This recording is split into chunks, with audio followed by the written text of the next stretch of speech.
أعوذ بالله من الشيطان الرجيم. بسم الله الرحمن الرحيم. كتاب بدء الوحي. قال الشيخ الإمام الحافظ أبو عبد الله محمد بن إسماعيل بن إبراهيم بن المغرب البخاري رحمه الله تعالى آمين. باب كيف كان بدء الوحي إلى رسول الله صلى الله عليه وسلم وقول الله جل ذكره إنا أوحينا إليك كما أوحينا إلى نوح والنبيين من بعده. حدثنا الحميدي عبد الله بن الزبير قال حدثنا سفيان عن يحيى بن سعيد الأنصاري رضي الله تعالى عنه قال أخبرني محمد بن إبراهيم التيمي أنه سمع علقمة بن وقاص الليثي رضي الله تعالى عنه يقول سمعت عمر بن الخطاب رضي الله تعالى عنه على المنبر قال سمعت رسول الله صلى الله عليه وسلم يقول إنما الأعمال بالنيات وإنما لكل امرئ ما نوى فمن كانت هجرته إلى دنيا يصيبها أو إلى امرأة ينكحها فهجرته إلى ما هاجر إليه. صدق الله العظيم.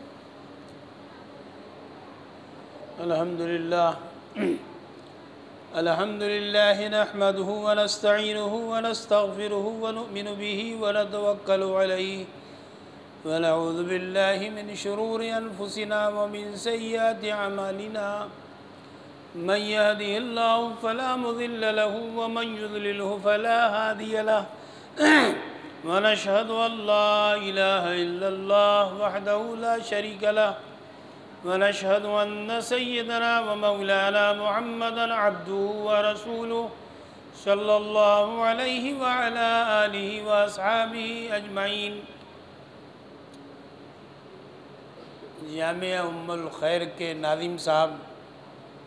اور دیگر اساتذہ اور معلمات اور اس ادارے میں پڑھنے والی بچیاں، آج کا یہ پروگرام بخاری شریف کی نسبت سے ہو رہا ہے۔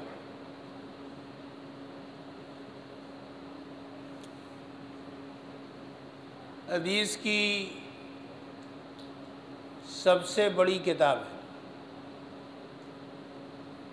اور صحابہ کے بعد ایک ایسے بزرگ کی کتاب ہے کہ صحابہ کے بعد ان سے زیادہ کوئی ذہین، کوئی یادداشت و حافظے میں ان سے زیادہ کوئی مضبوط نہیں رہا۔ امام بخاری رحمۃ اللہ علیہ کا اخلاص تھا، ان کی محنت تھی، ان کا جو اہتمام تھا، اس اہتمام کی بدولت بخاری شریف علماء کے درمیان اور علماء کے بیان کرنے سے پوری امت کے درمیان، تمام مسلمانوں کے درمیان قرآن پاک کے بعد سب سے بڑی اور سب سے معتبر کتاب مانی جاتی ہے۔ امام بخاری رحمۃ اللہ علیہ 16 سال کی محنت میں 6 لاکھ یا 3 لاکھ حدیثوں سے چن کر کے منتخب کر کے انہوں نے 9079 روایتوں کو بخاری شریف میں نقل کیا۔ بعض لوگ تو یہ کہتے ہیں کہ ہر حدیث لکھنے سے پہلے وہ غسل کرتے تھے، 2 رکعت نماز پڑھتے تھے، استخارہ کرتے تھے، پھر اس کے بعد حدیث کو اس کتاب میں لکھتے تھے۔ اور یہی وجہ ہے کہ عالمیت اور فضیلت کا لڑکوں کا ہو یا لڑکیوں کا ہو، کوئی بھی مدرسہ مکمل نہیں ہوتا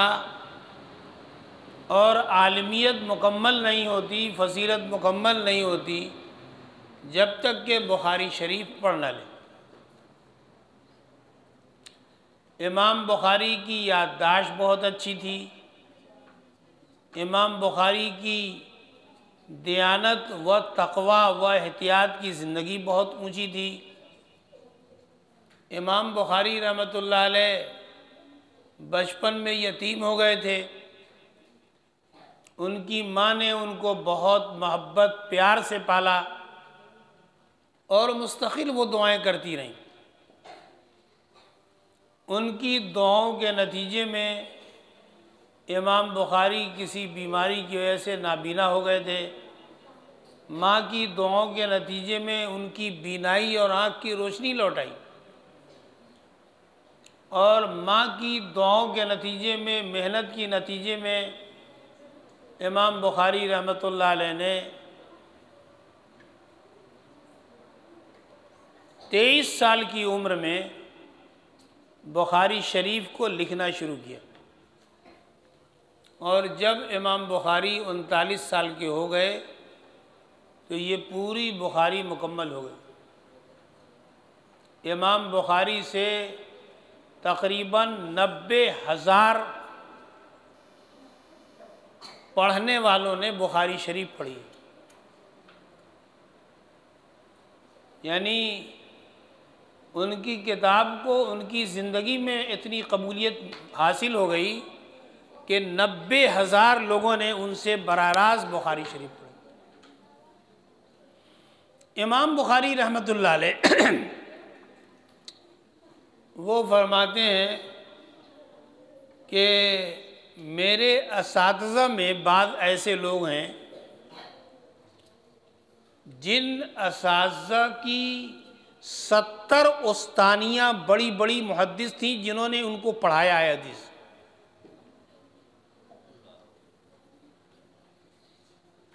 اور یعنی صحابہ کے دور میں بھی خواتین حدیث کے میدان میں، فقہ کے میدان میں، مسئلے مسائل کے میدان میں، مفتی ہونے کے میدان میں، قرآن کو یاد کرنے کے میدان میں یہ عورتیں بہت نمایاں رہیں۔ ازواج مطہرات میں حضرت عائشہ رضی اللہ عنہ قرآن کی معلومات، مسئلے مسائل کی معلومات، حدیث کی معلومات، حضرت عائشہ رضی اللہ عنہ کو 7 صحابہ میں تیسرے نمبر کی معلومات تھی، اور اسی طریقے سے ازواج مطہرات میں ایک ام سلمہ ہیں، وہ بھی بڑی معلومات رکھتی تھی۔ بعد کے دور میں بھی امت کی بہت ساری خواتین ایسی رہی ہیں جو اپنے دور کی مفتی اعظم رہیں، مسئلے مسائل میں انہوں نے بڑے بڑے مفتیوں کے شانہ بشانہ، یعنی ان کے ٹکر کی رہیں۔ تو بہرحال بڑی خوش نصیبی کی بات ہے کہ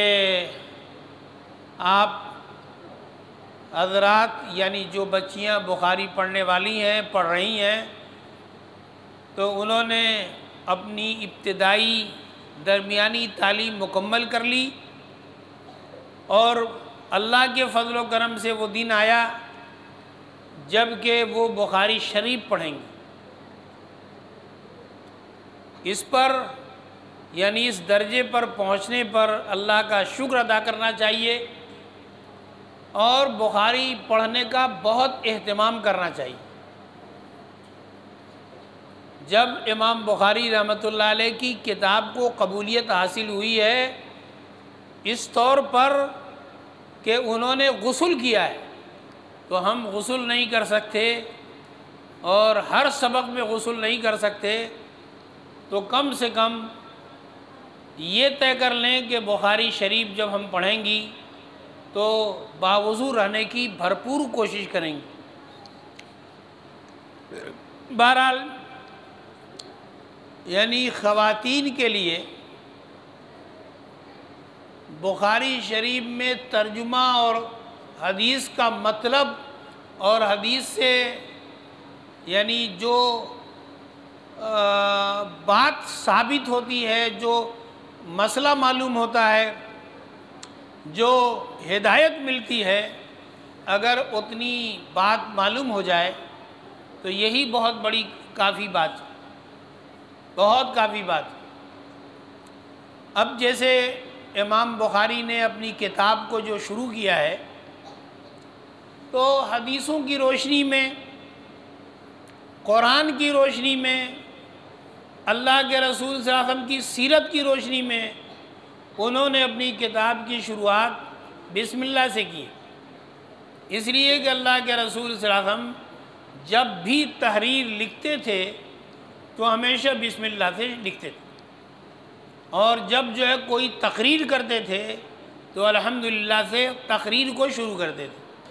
تو امام بخاری نے اپنی کتاب کی شروعات کی ہے اللہ رب العزت کے مبارک نام سے،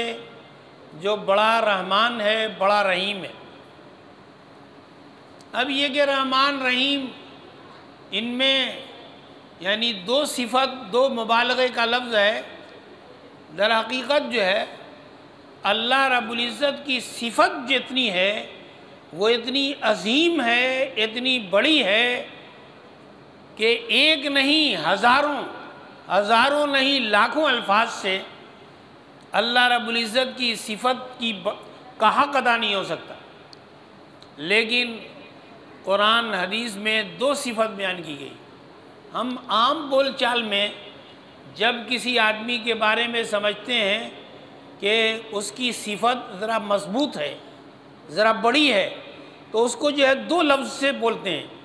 جیسے کوئی آدمی بہت کالا ہو تو کہتے ہیں کہ کالا کلوٹا ہے، یہ سمجھتے ہیں کہ لفظ کالا سے اس کا کالا پن کا حق ادا نہیں ہوگا، تو کیا کہتے ہیں؟ کالا کلوٹا ہے۔ کوئی بہت گورا ہے تو یہ کہتے ہیں کہ لفظ گورا سے حق ادا نہیں ہوگا، گورا چٹا ہے۔ کوئی آدمی لمبا ہے، بہت لمبا ہے، یہ سمجھتے ہیں کہ لمبا کہنے سے حق ادا نہیں ہوگا، تو کہتے ہیں کہ لمبا تڑنگا ہے۔ تو ہم عام انسانوں کے لیے کہتے ہیں، تو حق جل مجدہ کی صفات اتنی مضبوط ہیں، اتنی اعلیٰ ہیں کہ ایک لفظ سے تو حق ادا ہونے کا کوئی سوال نہیں، ہزاروں لفظ سے حق ادا نہیں ہوگا۔ تو بہرحال قرآن حدیث میں یعنی بسم اللہ میں دونوں لفظ آتا ہے کہ اللہ رب العزت جو ہے اس دنیا میں ہر ایک کے ساتھ رحم کرتا ہے، ہر ایک کے ساتھ انعام کرتا ہے، ہر ایک کے ساتھ فضل کرتا ہے، کھانے کو، صحت اور بہت سارے مسائل، بلکہ جملہ مسائل، مسلمانوں کے بھی غیر مسلمین کے بھی مسائل حل کرتا ہے۔ اس لیے اللہ رب العزت جو ہے رحیم ہے، مسلمانوں کے لیے بھی، غیروں کے لیے بھی، لیکن جنت میں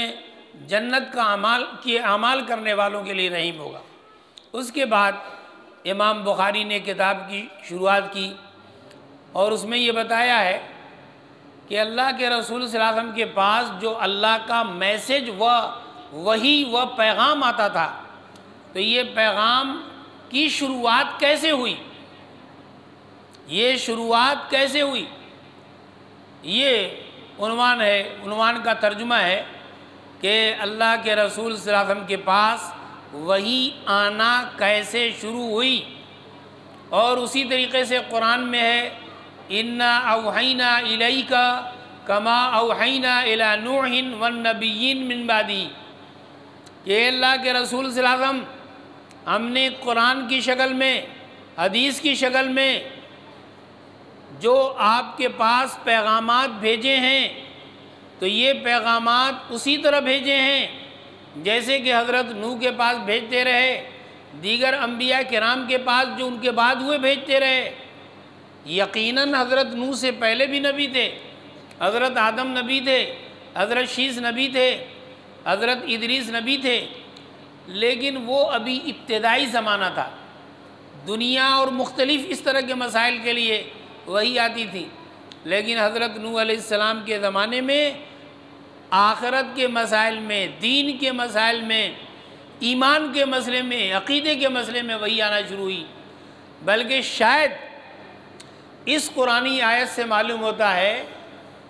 کہ جملہ انبیاء کرام کے پاس بالکل ابتدا میں جو وحی آئی،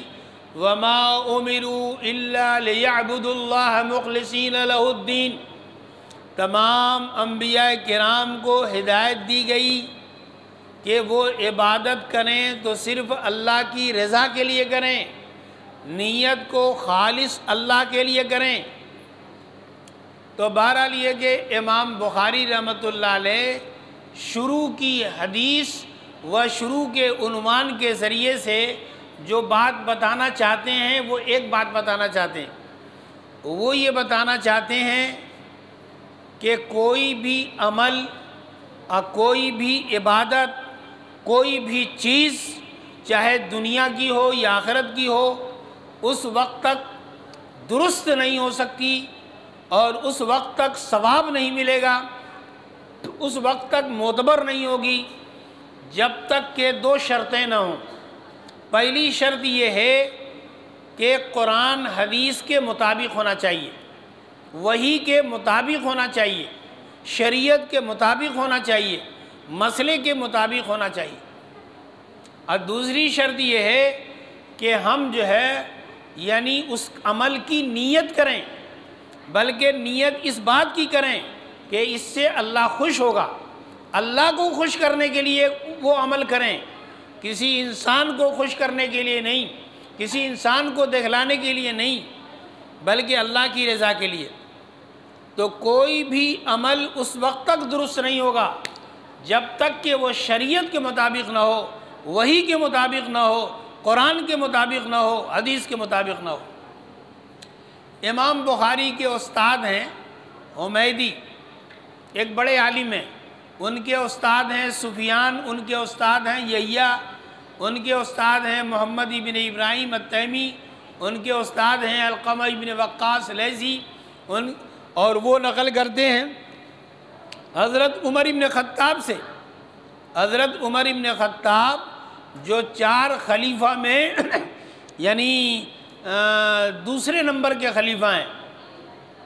بہت مشہور و معروف، اشدہم فی امر اللہ عمر، تو کہتے ہیں کہ میں نے حضرت عمر ابن خطاب کو منبر پر فرماتی ہوئے سنا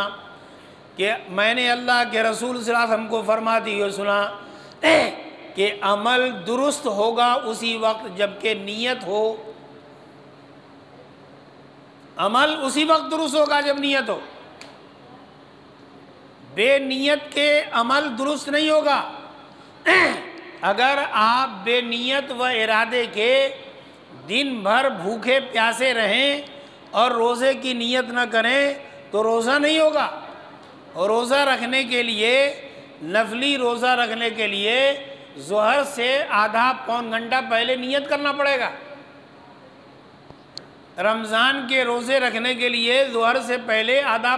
پون گھنٹہ پہلے تک نیت کرنا پڑے گا۔ تو اس میں کہا گیا کہ ہر عمل اسی وقت درست ہوگا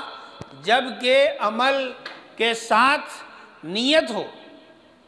وَإِنَّمَا لِامْرِئٍ مَّا نَوَىٰ، اور اس کے ذریعے سے بتانا چاہتے ہیں کہ آدمی کو نیت کے بقدر اجر ملتا ہے۔ نیت کے بقدر کا مطلب یہ بھی ہے کہ اگر ایک عمل ہو کئی نیت ہو جائے تو انشاءاللہ کئی نیت کے ہونے سے کئی ثواب مل جائے گا۔ مثال کے طور پر اگر زکوٰۃ ہم دیتے ہیں اپنے سگے بھائی کو، اگر ہم زکوٰۃ دیتے ہیں سگی بہن کو، ماں کو نہیں دے سکتے، باپ کو نہیں دے سکتے، لیکن بہن کو زکوٰۃ دی جا سکتی ہے، بھائی کو زکوٰۃ دی جا سکتی ہے۔ تو اگر ہم زکوٰۃ دیتے ہیں اپنے بھائی کو، بہن کو، اور نیت یہ ہو کہ ہم یعنی زکوٰۃ بھی دے رہے ہیں، اب بھائی کے ساتھ حسن سلوک بھی کر رہے ہیں، بھائی کی مدد بھی کر رہے ہیں،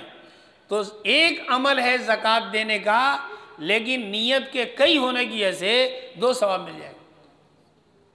اگر کوئی صاحب خیر زکوٰۃ کی رقم دینی مدرسے میں دیتا ہے اور نیت یہ کر لیتا ہے کہ ہم زکوٰۃ دے رہے ہیں اور نیت یہ ہو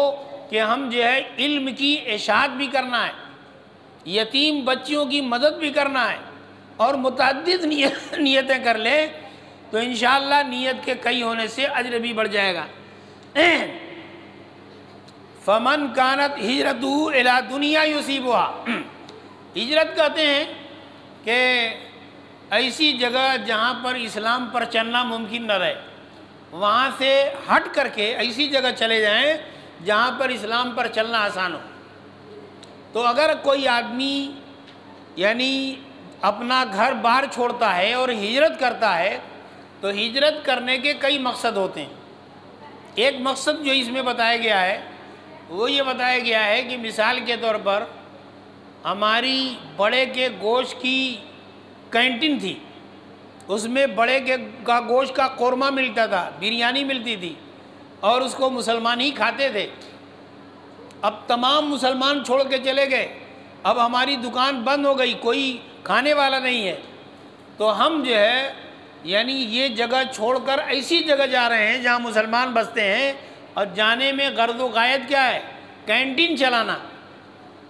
بڑے کے گوشت کی بریانی بیچنا۔ اگر یہ مقصد ہے تو یہ جو ایک جائز اور دنیا کے کام سے ہے تو اس میں نہ ثواب ملنا ہے اور نہ تو گناہ ملنا ہے۔ یا کسی متعین عورت سے نکاح کے لیے جا رہے ہیں، کسی متعین خاتون سے نکاح کے لیے جا رہے ہیں، تو ایسی صورت میں متعین عورت، خاص عورت کے لیے نکاح کے لیے جانا یہ بھی نہ عبادت ہے اور نہ جو ہے گناہ کی چیز ہے۔ تو ایسی صورت میں بھی کہتے ہیں کہ کوئی اجر و ثواب نہیں ملے گا۔ ہاں اگر جو ہے کوئی آدمی یعنی اس لیے جاتا ہے کہ ایک جگہ مسلمان ہے ہی نہیں، مسلمانوں کی لڑکیاں نہیں ہیں، مسلمانوں کی عورتیں نہیں ہیں، اب ظاہر ہے کہ وہ نکاح نہیں ہو پائے گا، تو وہ صرف نکاح کے لیے جاتا ہے، کسی خاص عورت کی نکاح کے لیے نہیں، تو وہ نکاح کرنا عبادت ہے، اس کے لیے جانے میں ثواب ملے گا انشاءاللہ۔ اگر کوئی آدمی یعنی مسلمان جہاں سے چلے گئے وہاں سے جاتا ہے اسی جگہ پر جہاں پر مسلمان ہیں، اور جانے کا مقصد کیا ہے؟ وہاں چلیں گے تو جماعت سے نماز پڑھیں گے، وہاں جائیں گے تو مسلمانوں کو سلام کرنے کا موقع ملے گا، تو یہ عبادت کے لیے جانا ہے۔ تو بہرحال یہ ہے کہ یہ پہلی حدیث تھی جس کا مختصر تھا ترجمہ، اس سے بات تھی۔ بہرحال پھر ایک بار میں مبارکباد دیتا ہوں کہ اللہ رب العزت نے ہم سب کو انسان بنایا، اور اس سے بڑا انعام یہ ہے کہ اللہ رب العزت نے ہمیں مسلمان بنایا، پھر جو ہے ہم کو یہ سعادت بخشی کہ دین کی تعلیم کا موقع دیا۔ حدیث میں ہے کہ خیرکم من تعلم القرآن وعلمہ، بہترین آدمی وہ ہے جو قرآن کے مضامین کو سیکھے بھی اور امت کو سکھائے۔ تو یہ اللہ کا فضل و کرم ہے کہ ہم دین کی تعلیم پا رہی ہیں۔ تو بہرحال دین کی تعلیم پانا یہ اللہ کا بہت بڑا انعام ہے، لیکن دین کی تعلیم پانے کے بعد ایک بہت بڑی ذمہ داری بھی ہے، اور بہت بڑی ذمہ داری یہ ہے کہ ہم طے کر لیں کہ ہم جو ہے جو مسائل میں جو مسئلہ پڑھیں گے اور اسی طرح حدیث میں جو چیزیں پڑھیں گی، ان تمام چیزوں پر 100% عمل کریں گے۔ حدیث یعنی ترجمہ مطلب تھوڑا موڑا سمجھ جانا یہ مطلوب ہے، لیکن اس کا مقصد اصل کیا ہے؟ مقصد کیا ہے؟ وہ مقصد یہ ہے کہ ان حدیث کے مضامین کو پڑھ کر دل دماغ میں بیٹھانا اور اس پر عمل کرنا اور اس کی عمل کی دعوت دینا۔ اگر پڑھ کر یعنی مضامین یاد ہو گئے لیکن یہ مضامین ہماری عملی زندگی میں نہیں آئے اور ہم نے ان یعنی مضامین کی دوسروں کو دعوت نہیں دی، تو پھر یہ پڑھنا بعض مرتبہ وبال بن سکتا ہے۔ اس لیے ہم یہ طے کر کے پڑھیں کہ انشاءاللہ یعنی پورے ادب احترام کے ساتھ، کتابوں کے ادب احترام کے ساتھ، درسگاہوں کے ادب احترام کے ساتھ، اور یہ کہ حدیث کی کتابوں کے ادب احترام کے ساتھ باوضو ہو کر صحیح نیت صحیح جذبے کے ساتھ انشاءاللہ ہم پڑھیں گے اور درجے کی پابندی کریں گی، اور پھر یہ ہے کہ جو چیزیں پڑھیں گی انشاءاللہ اس پر عمل کریں گی۔ انشاءاللہ عمل کریں گی۔ نمازوں کی پابندی کرنا بہت ضروری ہے، اور اسی طریقے سے یعنی خواتین کے لیے نماز و ایمان کی پابندی کے بعد ایک تیسری چیز جو بہت بڑی ضروری ہے کہ معلوم کر لیں، انشاءاللہ کتابوں میں معلوم ہوگا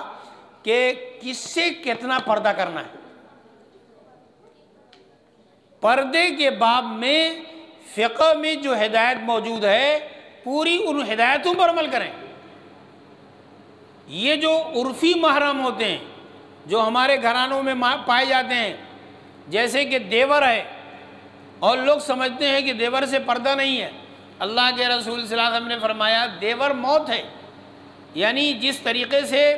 یعنی موت سے آدمی دور رہتا ہے اور بچنا چاہتا ہے، اسی طریقے سے دیور سے بھی احتیاط کرنا چاہیے۔